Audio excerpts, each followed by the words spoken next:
Guys, we are live! Good evening and welcome to the bigger picture. It is so wonderful to be back with so many people on Zoom and to all of you watching on YouTube as well. Wow. Parashat Lecha, ladies and gentlemen. It feels like such a long time since we finished Parashat Noach.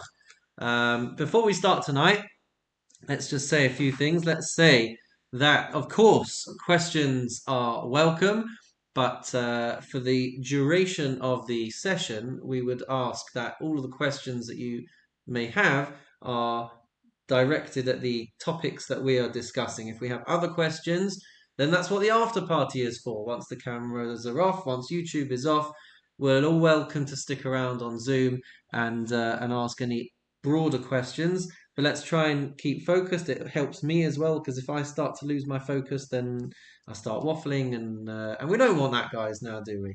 So just chime in if you do have a question. There's no etiquette really. Just unmute yourself and ask away. If it's your first time watching tonight, welcome to the party. All right, so here we go, guys. The bigger picture with Rabbi Nick. That's me. Parashat Lech Lecha, week 1, a sign of things to come. Let's take a little quick trip down memory lane, though, just to see if we can refresh our memories a little bit of some of the things that we were talking about all of those months ago when we did Bereshit and when we did Noach as well. So if you recall, way back in Parashat Bereshit, we talked about how Adam and Chava ate from the tree, and that brought free will into the world.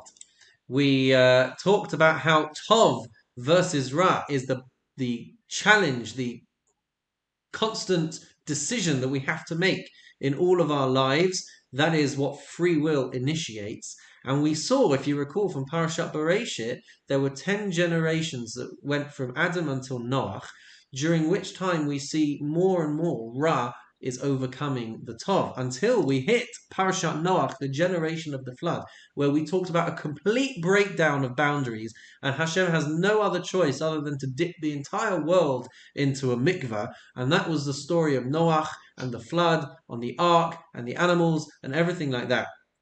And we analyzed at the time the difference between pre-flood and post-flood.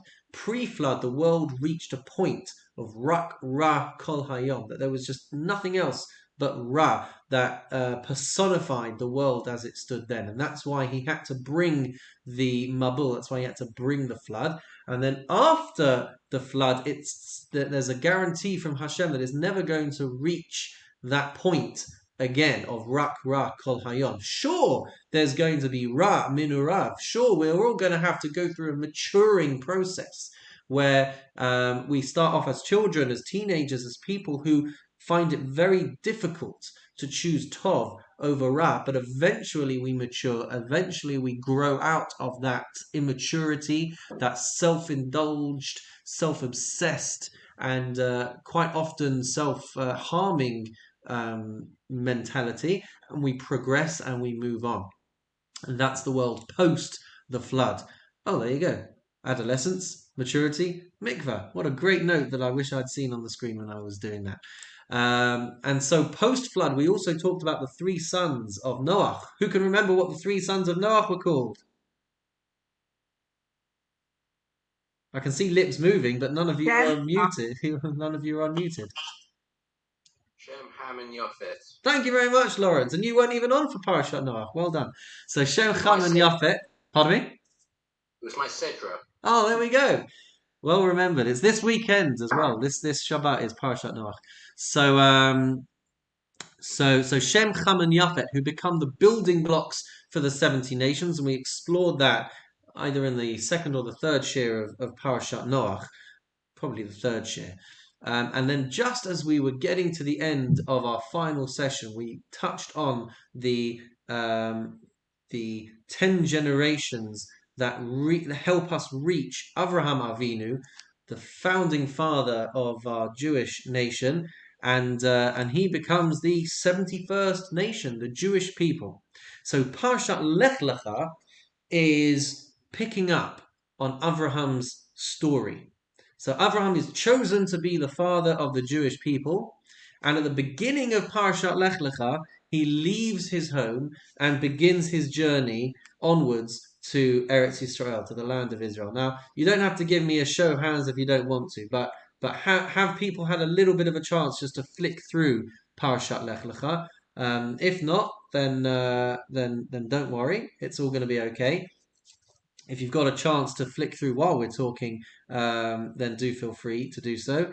If you've never encountered the website before, sefaria.org, sefaria.org, and you haven't had a chance to go through the parsha, then maybe take a quick flick through the parsha while we're talking in the English. Because, and I'll explain why. Normally, what do we normally do? We try and identify what the structure of the parsha is. That's very much what we do at the beginning. We get the structure out of the way of everything that comes up in the parsha, and then we start to analyze what the parsha is comprised of. We go deeper. Tonight, we're actually going to build the structure as we go along, for a very good reason, because we're going to be asking a lot of questions on why things appear in the parsha the way they do.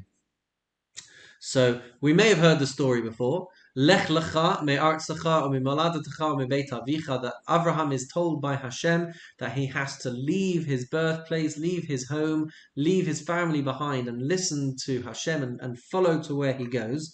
But we're going to re-examine it. We're going to pretend like we've never seen it before.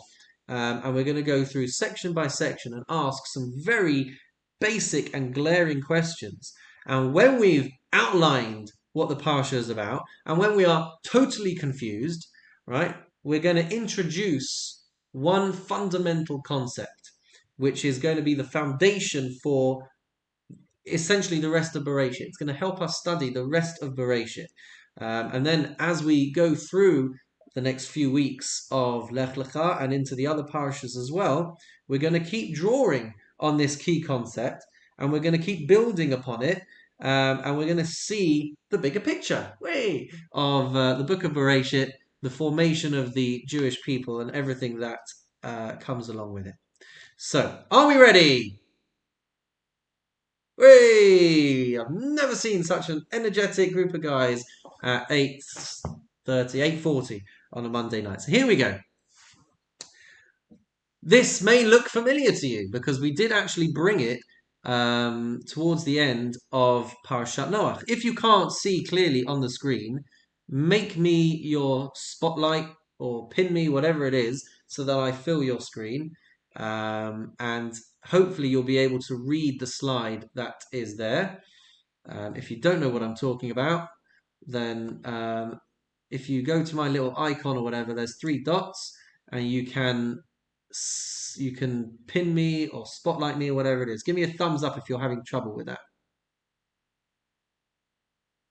Thumbs up means you're having trouble with that, yeah? Oh dear. Okay, so then I'll just do this. Is that making it better for you now? I've got trouble with it. I can't see it very well. You can't see me full screen? No, the slide is very blurred. Yeah. The slide is very blurred. Okay, let's... You're half the screen and the slide is half the screen. Yes, but you can't read it. It's difficult to read it. That's better. That's better. Yeah. Okay, so I'll squeeze myself in there, right on the edge over there. Okay, so hopefully now people are able to see that a little better. If I go like that, does that ruin it for people? We're okay? Hasn't changed. Excellent, fine. I just want to be able to see you while I'm talking as well. So, here we go. Source number 1, guys. It's a midrash. And it's the midrash that we concluded our discussions in Parashat Noach, and they form the foundations of our discussion in Parashat Lech Lecha. And what this midrash is the theme that helps us to really understand the book of Bereshit.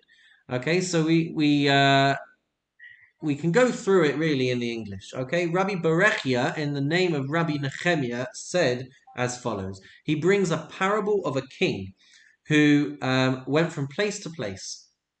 and he lost a pearl from his crown. And he sent out his servants to go and sift through the sand to try and retrieve the pearl that he had lost. Right? So they are retracing their steps, they're sifting through the sand. They don't find it on the first attempt, they don't find it on the second attempt, they don't find it on the third attempt, and finally, they finally find this pearl that the king had been waiting so long for. So the Midrash says, Kach Amar HaKadosh Baruch Hu, the end of the third line over there. So says HaKadosh Baruch Hu, Mat tzorech haya li liyaches Shem, Arpachshad, Shelach, Ever, Peleg, Re'u, Serug, Nachor, Terach.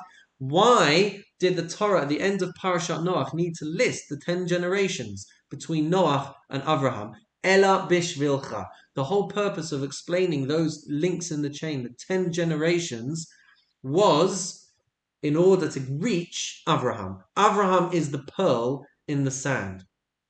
So he had to sift through generation after generation after generation just to be able to reach Avraham Avinu. And then the end of that Midrash says there that it's the similar concept, a similar parable applies to the generations that are listed before reaching King David.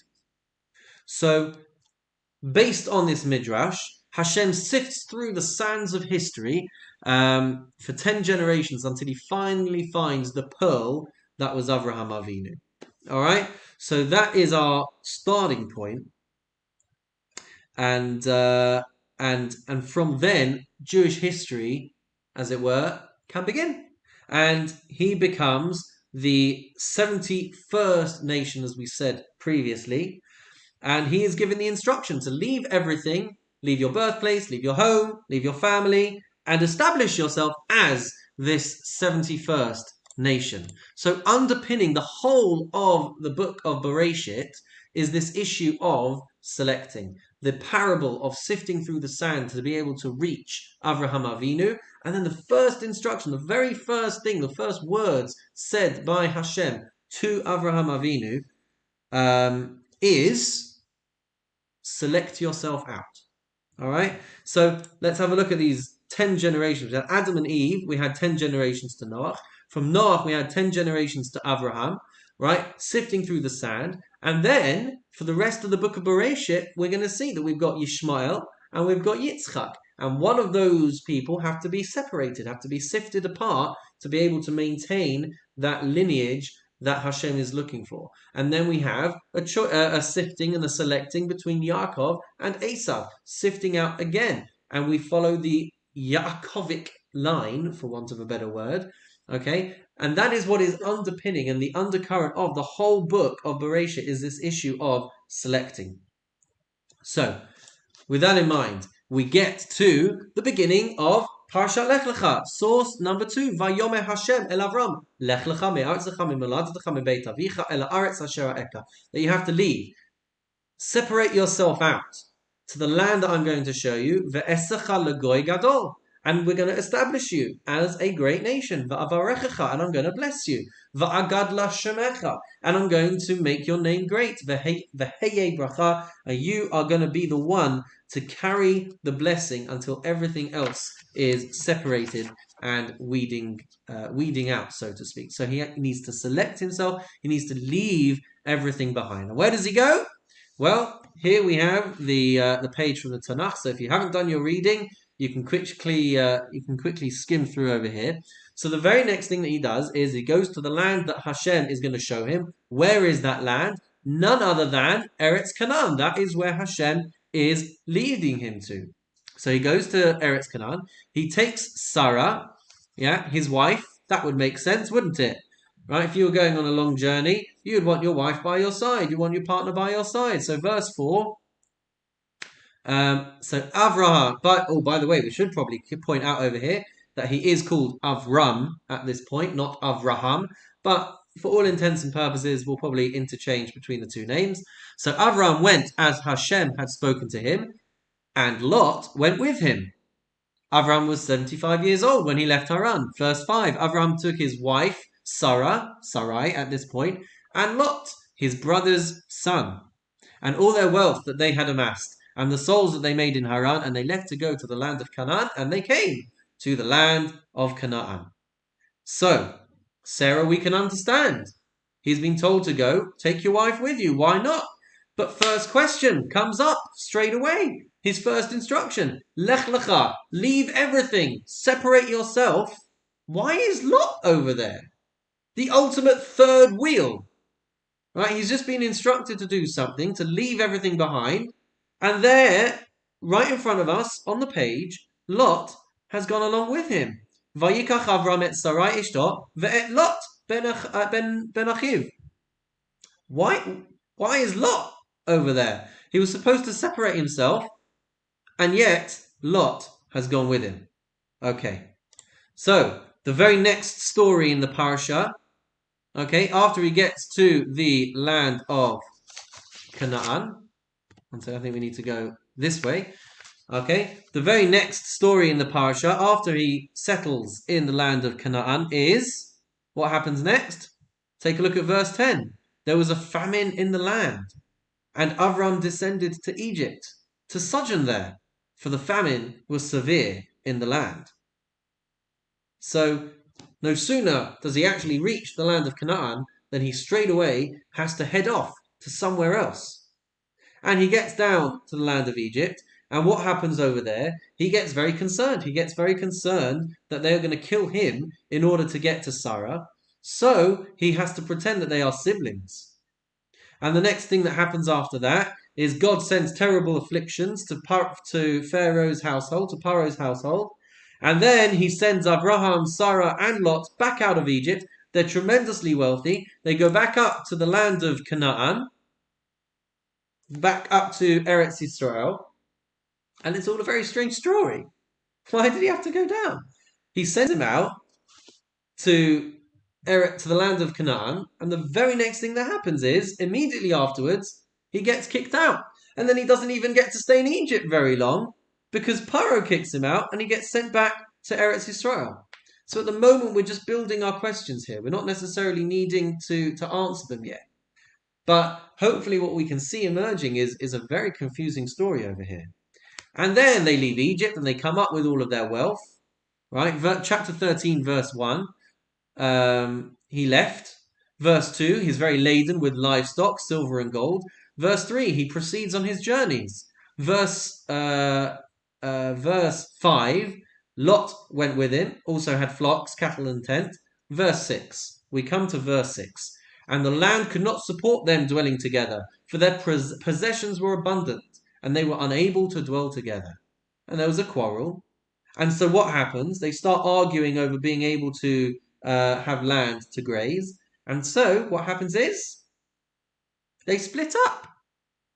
Lot goes off to Sodom. Avram stays where he is, and then everything is good. Why is that weird? Anyone want to chime in and say why that might be strange based on everything that we've been saying so far? Because of our original question. What was Lot doing there in the first place? He's taken Lot with him. They've gone down to Egypt. They've come back up. And now he's gone. Why was he sticking around in the first? Why did he go with Abraham? If it was for a good reason, then a few verses later, why is he leaving? And if he was going to leave anyway, then why did he bring him along? Lee? Election. Again, we're not answering yet, so don't give me an answer. Abraham had a responsibility to Lot because he was his late brother's son. So he felt responsible. But once Lot didn't, We're not looking for answers yet, Lee. We're not looking for answers. We're embracing the questions. We're loading up on the questions, seeing the seemingly strange structure. Okay, even if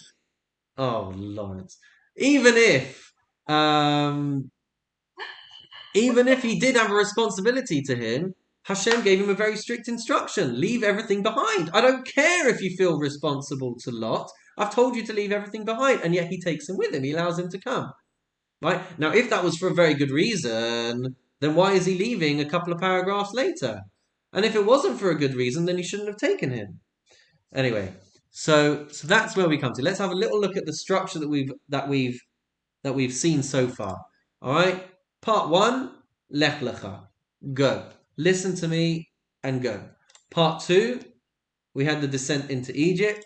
Part 3, they come back out and Abraham and Lot separate from each other. All right. So what's part 4? So if you've gone through the parasha and taken a little look, part 4 is the War of the Kings. It seems that there were 9 major world powers. 5 kings against 4 kings. And the 4 kings dominated the 5 kings, and they broke off and they rebelled, and they get into this battle. And the 4 kings fight them, and they subjugate them, and they take them all captive. And really, we don't need to know about any of this. What's the reason why this place comes any place in our parasha? Because Abraham gets dragged into the story because, anyone know why? Lot's taken captive. Lot's taken captive. So he gets caught up in the war, and as a result of that, Abraham decides to muck in. So we have to ask our question again. You've been told to separate from everything. Why are you getting involved? Why are you getting involved in this war of the 4 and the 5 kings? We don't even need to know about this story in the Tanakh, in the Torah, other than for the fact that Abraham messes in and gets involved. So that's our part 4. And then, as if things don't get strange enough, the next segment of our parsha is the covenant between the parts. The one that we read, we gloss over, and we think, what on earth is going on over here? Where he literally has to slice animals in half, and he has to walk between them, and that's apparently a thing, and we just go along with it, and that is in our parsha as well. The covenant between the parts, the promise of the land. So we're going to come to all of these things in more depth as we move through Parashat Lech Lecha, but let's just at least acknowledge that the covenant between the parts is a very strange episode, and yet it's a big turning point. You know, Abraham is supposed to be a father of a nation, and this whole thing comes about, right? Chapter 15, verse 2. What can you give me, seeing that I go childless? Yeah. And then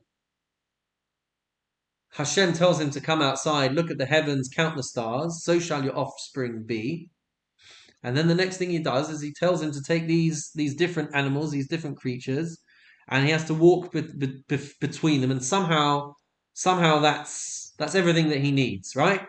So he's told that he's going to be the father of a great nation. He doesn't have children yet. God promises that he's going to have children. He takes him outside and asks him if he can count the stars. So your descendants are going to be as numerous as the stars. Right? It's irrelevant, it would seem, at this point, that they are super old. Abraham and Sarah are both super old at this point. Right? They're both beyond childbearing years as we would know them. Chazal even say that it's possible that Sarah didn't even have a womb. There's no possible way for them to have children, and yet God promises him. And Abraham's reaction? Verse 6. What does verse 6 say? He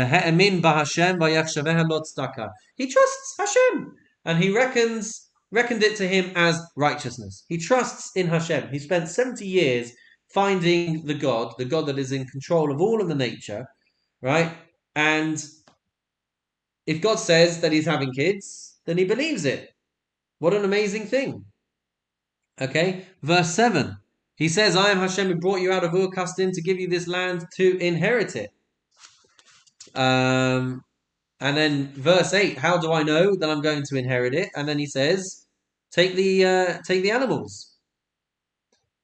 Okay, so what's very interesting here is that we've seen that Hashem is going to give him children, Vehemin B'Hashem, and he believes in. Okay, and then Hashem says, I'm the God who brought you out of Ur-Kasdim to give you this land to inherit it. And Abraham's reaction? How can you be so sure? How do I really know? It's okay that he's an old man, but he's going to have kids. But apparently, this concept of having the land to inherit it, Avram's not so sure about that. What's even more strange is that God validates that this is a question. He doesn't say, come on, I'm literally God. You can trust me. No, he has to give him this display. He has to give him this sign. He has to do the whole thing with the animals. And that's how apparently you know that you're going to inherit the land. Oh, now we're okay. Now we're okay. So you tell me that I'm going to have kids. I'm too old. My wife doesn't have a womb. I'm fine with that. I'm fine with the fact that you're going to give me kids. How do I know you're going to give me a land? Oh, because you're going to cut up these animals and then you're going to walk through them and then you'll know that I'm going to give you the land. Okay, fine. Problem solved. Okay? It's a strange parsha, guys. It is a strange parsha. Okay, so we've seen Lech Lecha. We've seen that they go down to Egypt. They come back up and they split up. The war of the kings happens. The covenant between the parts. Abraham is reassured now that he's going to have kids, that he's going to inherit the land. So what should come next? If he's been told that he's going to have kids, what should come next, guys? He should have a baby. He should have a baby. And it should be Yitzchak, surely. Right? Because he's going to have children and inherit the land. So the next logical step is that he should have a baby. But what comes next? Ishmael comes next. Sarah can't have kids, and she gives up. And she says, oh, I know what you can do. You can take my maidservant Hagar, and you can have kids with her. Right? So we have next Hagar and Ishmael. That's the next thing that happens. Chapter 16. Sarai, Abram's wife, had borne him no children, and she had an Egyptian maidservant whose name was Hagar. So have a child with Hagar. Have I gone too far? Yes, I have. Gone too far. Okay, so the question that we have to see from the fact that Ishmael is the very next section that comes out is, why do we need a detour to go through and talk about Ishmael? Why do we have the whole thing of Hagar getting pregnant, Sarah flipping out, and an angel has to come and tell Hagar that she's going to have a child called Yishmael and everything will be okay? Why do we need to even go there? We've had the reassurance from Hashem that he's going to have children. We've had the reassurance that he's going to inherit the land. So the next thing that should come up should be the birth of Yitzchak. Hunky-dory, matovu manayim. Let's get on with it already, but we don't. We detour and we have this section with Yishmael. And then we come to the final section of the parsha, which is another brit, another covenant between Hashem and Abraham. And this one will be very, very familiar to at least half of the audience. Right?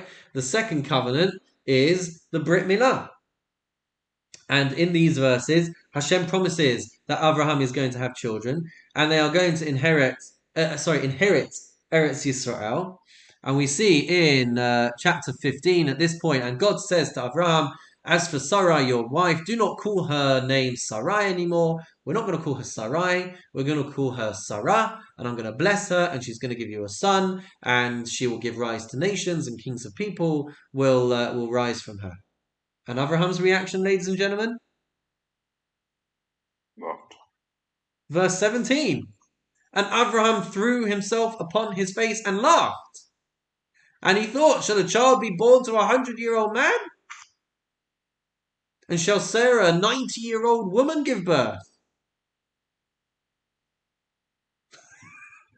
Can we see the questions? Can we see the questions? Just a few lines ago, he's just said like, yeah, I'm all right with the kid thing. I'm great with the kid thing. I'm sorted on the kid. And finally, you're going to have a kid. Sarah's going to have a kid. And he cracks up laughing and doesn't think he's really going to have a child, despite his old age, called Yitzchak. And then we have this point in verse 18. Where's verse 18? And Abraham says to God, oh, that Yishmael might live before you. All of a sudden, he realizes that Yishmael has no function. All the bracha is going to come through Sarah's child. So he has this line in there of oh, that Yishmael, what was it? Oh, that Yishmael might live before you. So God says that you're going to have children. We get Yishmael instead of Yitzchak. Then he is told that Yitzchak is going to carry the torch, in which case, what is Yishmael even doing there? All of these problems compounding, all of these layers adding up. We've had this episode of Yishmael, then we're told that you're going to have a bris milah, that Sarah's going to give birth, that the lineage is going to go through Yitzchak. So there's a lot of questions. And sometimes the questions are better than the answers, isn't that right, Lee? But we're going to, over the next few weeks, try and go through all of this, lay the groundwork, as we said, for what the entire Sefer, the way that we look at it. But let's just take one more look at the structure again. We had Lech Lecha. He did say he was taking him to Eretz Canaan. He said, to the land that I will show you. But they end up in Eretz Canaan. And then 2 minutes later, they have to go down to Egypt because there's a famine in the land. And down in Egypt, they have this interchange with Pharaoh, and he dismisses them from Egypt, and they come back up. And then Abraham and Lot have to split up, and then Lot gets caught up in the war of the kings, and Abraham has to go in and save him.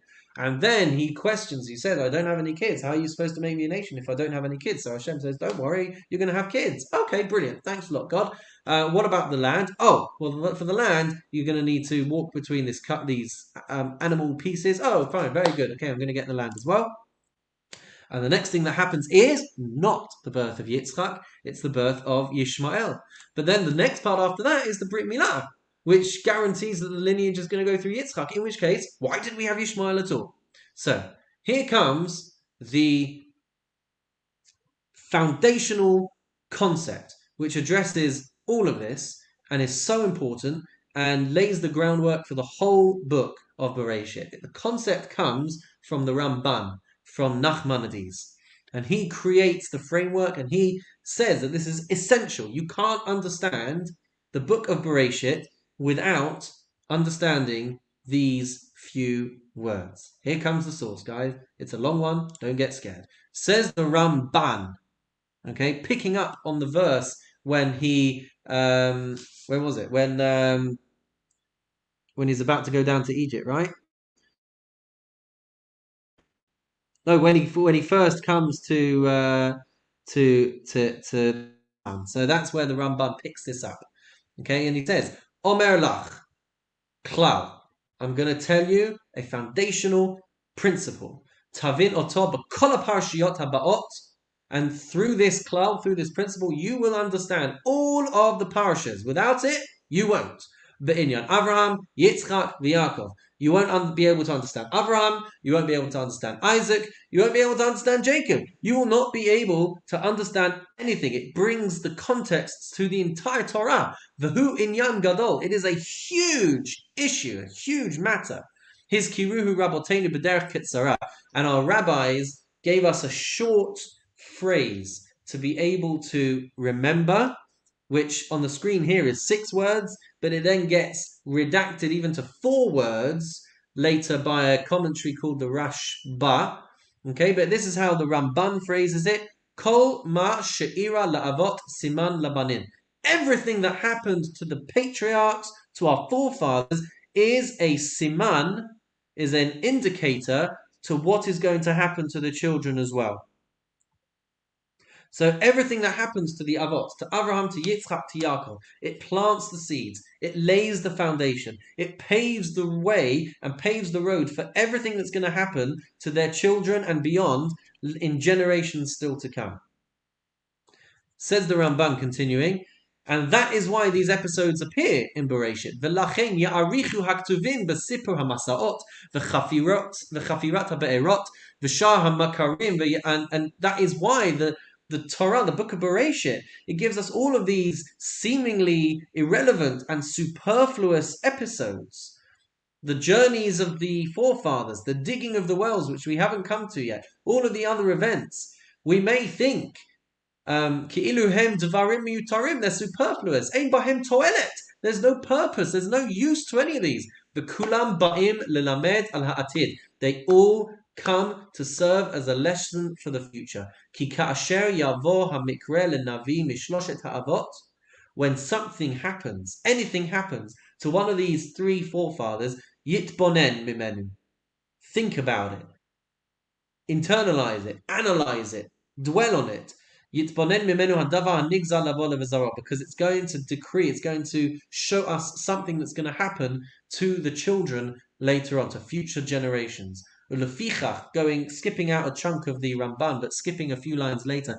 Lefichach hichzik hakadosh baruch hu et Avraham ba'aretz va'aseh lo dimyonot b'chol ha'atid lehe'asot b'zaro.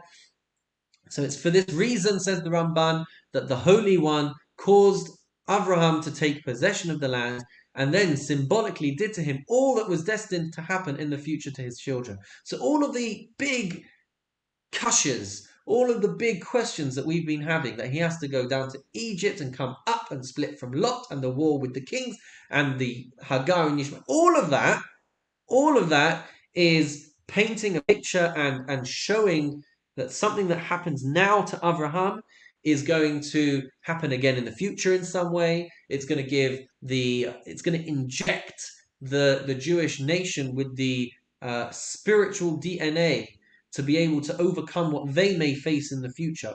Ma'aseh la'avot siman labanim.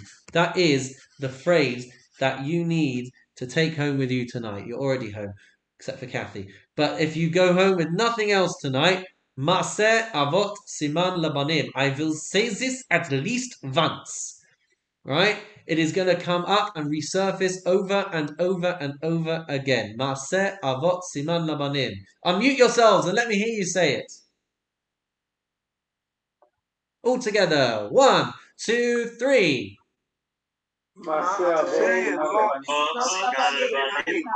Oh, that was torture to listen to, but there you go. Maseh avot siman lebanim. That which happened to the forefathers is a siman. It's an indicator of what's going to happen to the banim as well. It is our overriding. That's our overriding principle. Okie dokie. So, why did Hashem bring Avraham to Eretz Yisrael? And then all of the other things that happens to him, it all sets the stage for what's going to unfold for the whole of Jewish history. Bereshit, the book of Bereshit, is the prototype that paves the way for everything that's going to happen in Jewish history. Everything. So here we come to one mini mind-blowing moment where we're going to see just what we're talking about. Okay? I love this bit. Hopefully, this will blow your minds, even just a weeny bit. Okay, here's a table. Beautiful. We have Avraham. Okay, and we have Bnei Yisrael. Hands up if you know what I'm going to say over here. Okay, we've got Avraham and we have Bnei Yisrael. Going back to our second section, right? Avraham gets to Eretz Yisrael, but what happens? There was a famine. There was a famine and he had to go to Egypt. So Avraham goes to Egypt. How did Bnei Yisrael end up in Egypt? Famine. Occurring to who? Yaakov's sons. That's right. Yaakov and his sons. So the brothers go to Egypt. Okay? When Avraham gets down to Egypt, what does he encounter? He encounters Pharaoh. Okay, what's he afraid that Pharaoh is going to do? He's afraid that he's going to take Sarah from him. Okay, we used this word in a previous session. Oh, there you go. Because of famine, right? He gets down to Egypt and he has an issue with arayot. That was the word that we used to describe this whole kind of immorality, these immoral problems that people encounter, right? So he gets down to Egypt, which we also may have said previously was like a hotbed of arayot. Okay, so he gets there, he has a struggle with arayot. What happens as Bnei Yisrael start to get bigger and bigger and bigger, right? Egypt starts freaking out and they are afraid of this population increase, which comes from the correct channeling of human relationships. It flies completely counter to the arayot immersed mentality that Egypt as a nation had. So Paro starts to freak out that Bnei Yisrael are growing so much, and so he has to engage in infanticide to be able to keep those numbers down. Okay, so Bnei Yisrael also have a struggle with arayot. Avraham has a struggle with arayot. Bnei Yisrael have a struggle with arayot. Then what happens? The children of Israel leave. Well, yeah, very good. So the Bnei Israel leave, but what happens before they do? Before Bnei Israel are able to leave, what do we have? They took rickets with them. No, Well, 1 second, Lawrence. You're one step too far. Sorry. What does Hashem send to Abraham? Sorry, what does Hashem send to Paro when Bnei Israel were in Egypt? Plagues. 10 plagues. Very good. Take a look at verse 17 in chapter, was it 15? No. Is it chapter 15, verse 17? No. Chapter 13. No. Chapter 12. Chapter 12, verse 15. Thank you very much. Says the verse in chapter 15, in chapter 12. Vayiru ota sarei paro vayihalalu ota el paro. No, I'm not there. Where do I want to be? I want to be here, verse 17. Sorry. Vaynaga Hashem et paro negaim gedolim ve'et beito al devar sarai eshet Avram. It says, Hashem afflicted Paro along with his household with severe plagues because of the matter of Sarai, the wife of Abraham. So, they've both gone down to Egypt, Abraham and the brothers. They've both gone because of famine. They've both encountered a struggle with Arayot in Egypt, and Pharaoh, Paro, is afflicted in both instances. Maseh Avot, Siman Labanim. What's the next thing that happens? Abraham leaves, Bnei Yisrael leave. Abraham leaves with great wealth. Bnei Yisrael leaves with great wealth.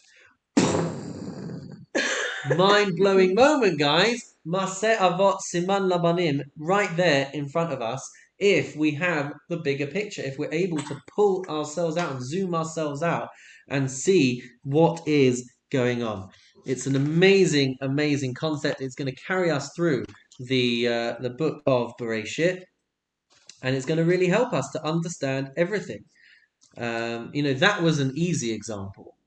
Okay, we are going to take this structure.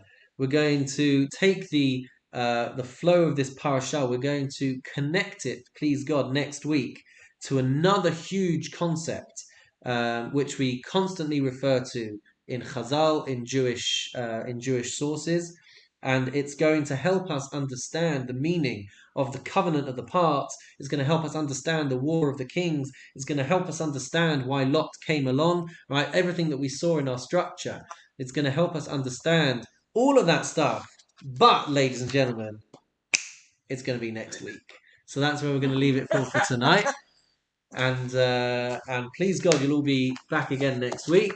And we'll explore this even more. But there was our little mind-blowing example of Maseh Avot Siman Labanim. So for all of you watching on YouTube, for all of you watching wherever you managed to find this, that is all we've got time for this week on the recording. But we're going to have the after party now for anyone who wants to be able to ask questions. So do come along and say hello, or if you have any other questions, then feel free to send me a message.